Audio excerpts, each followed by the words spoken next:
فلاں کنٹری میں tiger reserve, فلاں کنٹری میں لائن ریزرو، فلاں کنٹری میں ایلیفنٹ ریزرو، اتنے $بلین اس میں ڈالے جا رہے ہیں، اور وہاں لوگ ایلیفنٹ فوڈ سے مر رہے ہیں.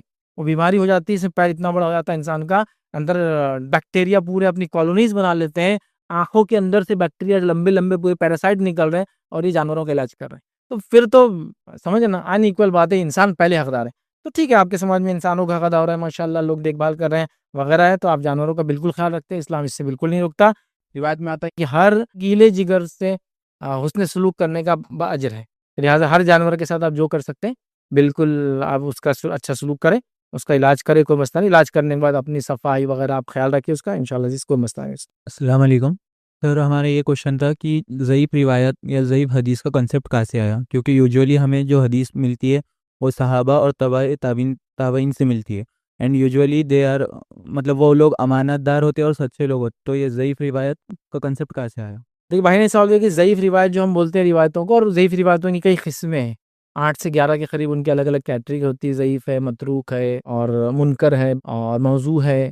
تب یہ اس کی ٹائپ سے ضعیف روایتوں. سوال ہے کہ ضعیف کہاں سے آئی؟ جبکہ صحابہ نے روایتیں کی، تابعین نے روایت کی، تابعین تو سب صحیح تھے. دیکھیے روایتیں تو کی جا رہی تھی، صحابہ سے کی جا رہی تھی، لیکن جب روایتیں آگے بڑھی، چین آف نریشن، ظاہر سی بات ہے تابعین کے بعد جب چیزیں جا رہی ہے تو کون ویریفائی کرے گا کہ واقعی میں اس شخص نے اوپر والے سے سنا؟ تو وہاں سسٹم آیا کہ ویریفائی کیا جائے جو انہوں نے کہا یہ واقعی میں انہوں نے اوپر تک سنا تھا کیا، انہوں خود سچے ہیں کیا، ان کا سننا ثابت ہے کیا، انہوں ملے تھے کیا. یہ سب چیزیں کی جانے لگی. جب یہ کی جانے لگی، سسٹم بنا دیکھا گیا کچھ لوگوں نے کچھ لوگوں کے نام سے روایت کیا لیکن وہ کبھی ان سے ملے نہیں تھے. تو پھر کیٹیگرائزیشن چالو ہوا چیزوں کا. ایک آدمی نے بولا روایت لیکن وہ جھوٹا ثابت ہوا، مطلب اس کے بارے میں جھوٹ ثابت ہوا، تو اس کا مطلب دوسری چیز میں جھوٹ بول سکتا ہے، لہٰذا اس سے نہیں. آپ کبھی یہ بھی دیکھیں گے ایک روایت سیم الفاظ کے ساتھ دوسرے سے لی گئی، اور ایک آدمی سے وہ روایت نہیں لی گئی اور کہا گیا ضعیف ہے، لیکن روایت کے الفاظ صحیح ہیں. یہ روایت جو اس سند سے آتی وہ ضعیف ہے. تو روایتیں صحیح اور ضعیف ہوتی یاد رکھیں بولنے والے کے اعتبار. تو صحابہ سے ایک نے روایت کیا، صحابی سے کوئی سنے تو کوئی شک کی بات ہی نہیں ہے، لیکن یہ روایتیں بعد میں بولی جائیں، 5 نسلیں بعد، 6 نسلیں بعد، ہم نے ہمارے دادا سنا، ہمارے دادا نے ہم نے ان کے والد سنا، انہوں نے ان سے سنا، انہوں نے ایک تابعی سنا، انہوں نے ایک صحابی سنا، انہوں نے فلاں، تو اس کو پھر کیٹیگرائز کیا جانے لگا. ٹھیک. اور یاد رکھیے حدیثوں کے معاملے میں یہ جو احتیاط ہے یہ صحابہ کے زمانے سے شروع ہو گئی تھی. جب ایک صحابی کوئی روایت بیان کرتا ہے، حضرت عمر کے تعلق سے بات مشہور ہے، ان کے سامنے اگر کوئی شخص یہ بات کرتا ہے کہ میں نے اللہ کے رسول کہتے سنا، اور فوراً اس کو پکڑتے بولتے ابھی لانا، ابھی. بہت سارے صحابہ پریشان ہو جاتے تھے کہ یہ عمر تو بس پکڑ ہی لیتے. بس حضرت عمر ان پہ شک نہیں کر رہے تھے، وہ جاننا چاہ رہے تھے کہ جو بات تم کہہ رہے ہو اور کس نے سنی ہے کیا، تاکہ کراس ویریفائی ہو جائے. احتیاط کی جا رہی تھی. تو لہٰذا جب کوئی روایت آ رہی ہے تو صحابی ضعیف نہیں ہے، تابعی ضعیف نہیں ہے، تابعی ضعیف نہیں ہے، لیکن بولنے والے نے جس سے سنا، جو روایتیں آ رہی ہے اس کا ملنا ثابت ہے کہ فلائیں، وہ سب کیا جاتا ہے. اس کے لیے پورا علم ہے، یاد رکھیں. وہ علم آپ جب پڑھیں گے تو جب سمجھ میں آئے گا کہ یہ بہت ضروری ہو گیا تھا. جب زمانہ اللہ کے رسول سے دور جا رہا تھا، لوگ غلط ملت چیزیں بیچ میں کر رہے تھے، اس کو ویریفائی کیا گیا، جس کے لیے پورا ایک سسٹم بنایا گیا اسماء و رجال کا، جس میں تقریباً 65,000 لوگوں کی زندگیوں کو اسکین کیا گیا اور لکھا گیا. اور انہوں نے زندگی میں ایک بار بھی جھوٹ بولا تھا تو لکھا گیا کہ اس نے جھوٹ بولا تھا، اور ان کی روایتیں پھر نہیں لی گئی. اس وجہ سے وہ ضعیف ہو رہی. ہو سکتا ہے حدیث صحیح ہو، لیکن چونکہ بولنے والے نے کہ آپ ضعیف ہے تو اس کو نہیں مانا جائے گا. آپ سمجھے دوسرے، لیکن ترک سے دوسرے روایتوں سے وہ صحیح چیز ہے تو وہ آ ہی جاتی ہے، مل جاتی کہ انہوں نے کہا ادھر سے بھی آیا. لیکن یہ بولا تھا کہ یہ سند سے نہیں مانی جائیں گی، الفاظ صحیح ہیں لیکن سند صحیح نہیں ہے اس کی، یہ درست. اور کبھی یہ بھی ہوتا ہے کہ حدیث کے الفاظ بھی ضعیف ہوتے ہیں، یاد رکھیں، کیونکہ بولنے والے کے لیے وہ ہوتا ہے، یاد نہیں رہتا اس کی عمر. تو بہرحال اس کا پورا اصول ہے، آپ اس کو جانیں. لیکن صحیح اور ضعیف کو مذاق کا موضوع نہ بنائیں. بہت سے لوگوں کو سمجھتا نہیں صحیح ضعیف کا ہے تو مذاق کا موضوع بنا دیتے ہیں. کچھ لوگ تو بہت لٹرل وہ کرتے ہیں. ایک صاحب ایک مرتبہ ایک بحث میں کہنے لگا یہ کیا صحیح اور ضعیف لگایا، تمہارے ابا ضعیف ہو گئے اور کچھ بولے تم نہیں سنیں گے کیا ان کے. تو اس کو لگا ضعیف بولے تو بوڑھا آدمی، ضعیف کا معنی کمزور ہوتا ہے، تو بوڑھا آدمی عموماً کمزور ہوتا ہے بول کے اس کو بھی ضعیف بولتے ہیں اردو زبان میں. عربی میں ضعیف مطلب کمزور ہے، ضعیف جداً بہت کمزور روایت ہے. تو ان کو وہ بھی نہیں سمجھتا، پھر بولتے ہیں حدیث ہے تو حدیث ہے، سب کو ماننا پڑے گا. ٹھیک ہے، حدیث کا معاملہ یہ ہے کہ حدیث کی حفاظت کا ذمہ بھی اللہ نے لیا تھا، لیکن قرآن کے جیسا نہیں، مختلف ڈھنگ سے اللہ نے اس کی حفاظت کی. کیسے کیا؟ علوم الحدیث کی کتابیں آپ اس کے لیے ضرور مطالعہ کریں. اور آج کے اس دور میں نوجوانوں سے خاص طور سے گزارش کروں گا اور والدین سے بھی کہ علوم الحدیث کے بارے میں بچوں کو اچھا علم دیں. اس لیے کہ آج کل جتنے فتنے ہمارے اطراف پھیل رہے ہیں، سب یہ کہہ رہے قرآن حق ہے، قرآن صحیح ہے، قرآن کا ٹرانسلیشن بھی صحیح ہے. وہ ان لوگوں کے ٹرانسلیشن ہی مانتے ہیں جن کے ہم بھی مانتے ہیں، وہ سب بولیں گے. لیکن حدیث میں آئیں گے تو آپ کو پھر زبردست بولیں گے، نشتر لگا دیں گے، شک اور شبہ آپ کے دل میں ڈال دیں گے. حتیٰ کہ آخر ان کا یہ رہتا کہ یہ تو سب کیا ہے، ایرانی چال تھی حدیثیں، جو 300 سال بعد نبی اکرم صلی اللہ علیہ وسلم کے لکھی جانا شروع ہوئی. اور یہ سب چال باز تھے لوگ، فلاں فلاں فلاں فلاں فلاں مطلب ایرانی چال بول کے بہت مشہور ہے یہ بات، تو بالکل علوم الحدیث کا آپ اٹھا لیجیے. ہر کسی دور میں آج بھی کئی لوگ الزام لگاتے کہ یہ ایرانی چال تھی، ایران کے لوگوں نے چونکہ وہ فلاں تھے، ان کو یہ وہ نہیں ہوا، ان کو ہضم نہیں ہوا، تو انہوں نے کیا کیا خلاف جانے کے لیے مسلمانوں کی یہ کی. ایسا کچھ بھی نہیں آتا کہ ہاں اکثر بڑے بڑے محدثین ایرانی ہوئے ہیں، ٹھیک ہے، وہ ایک الگ بات ہے. لیکن اس بات کو بھی سمجھنا ہے کسی کے ایران سے ہونے کی وجہ سے، وہ علاقہ تو پرشیا جس کو ہم کہتے ہیں، یاد رکھیے آج کا ایران نہیں، ایک بڑا علاقہ ہوا کرتا تھا اس زمانے میں، یاد رکھیے، ٹھیک ہے. اور اس زمانے میں یاد رکھیے وہ ان کا مسلک یہ نہیں تھا جو آج کے لوگوں کا ہے.